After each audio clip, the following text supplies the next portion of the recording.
కూటమి ప్రభుత్వం విమర్శలకి పేర్ని నాని కౌంటర్ ఇచ్చారు. పదే పదే వైసీపీపై అసత్యాలు ప్రచారం చేస్తున్నారని మండిపడ్డారు.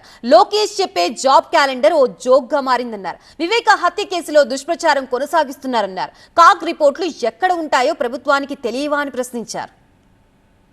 అసెంబ్లీ నడపడం చేత కాదు, ఇక్కడ ఎలక్ట్రానిక్ టెక్నాలజీని వాడి వైర్లు వాడి లేకపోతే దాని ఏంటి మైకులకు సంబంధించినటువంటి కంపోజర్లు వాడో ఇంకోటో వాడో అవి వాడటం చేత కాదు. టెక్నాలజీ మీకు అవి పనిచేయడం చేత కాదు.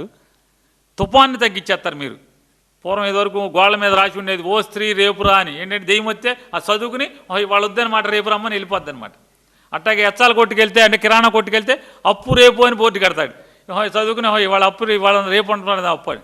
అట్టా జాబ్ క్యాలెండర్ జనవరి. ఏ జనవరి? 25 జనవరి అయిపోయింది, 26 జనవరి అయిపోయింది, నో జాబ్ క్యాలెండర్. ఇది మీ పిట్టల ధర మాటలు.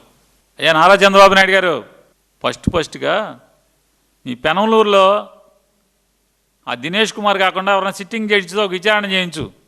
ఎన్ని కోట్లు దొరుకుతాయో దొరకవో అర్థమవుతుంది. కోట్లు ఏమైనా దొరికితే గిరిగితే అక్కడ దొరకాలి.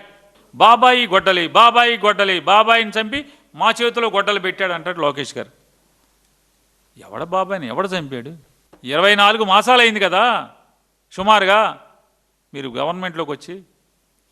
ఏ బాబాయ్ మటర్ని ఏం చేశారని అడుగుతున్నాను. జగన్ గారిని ఎత్తి లోపల ఎందుకు వెళ్ళిపోతున్నారు బాబాయ్ మటర్లో? మీరేమో మీ ఆస్తులు 1,00,000 కోట్లు అని చెప్తారు.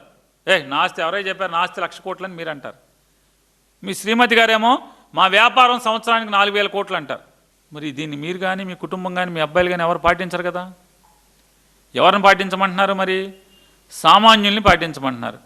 కాగ్ రిపోర్ట్లు ఏ వెబ్సైట్లో దొరుకుతాయి, లింక్ ఏంటో కూడా మీకు తెలవని పరిస్థితుల్లో మీరు ఉంటే, అసెంబ్లీలో ఇంటర్నెట్ ఉండటం వల్ల ఉపయోగం ఏమి ఉండదండి. దాంట్లో మీరు అయ్యో చూడటానికి పనికి వస్తుంది. నాకు అర్థమైంది. అయితే ఒక మంత్రి ఫోన్ మాట్లాడుతున్నాడు, ఒక పక్క మంత్రి కరెంటు మంత్రి ఎవరో మా సమాధానం చెబుతుంటే పక్కన ఇంకో మంత్రి రోడ్ల మంత్రి ఎవడో ఫోన్ మాట్లాడుకుంటున్నాడు, వాట్సాప్ కాల్.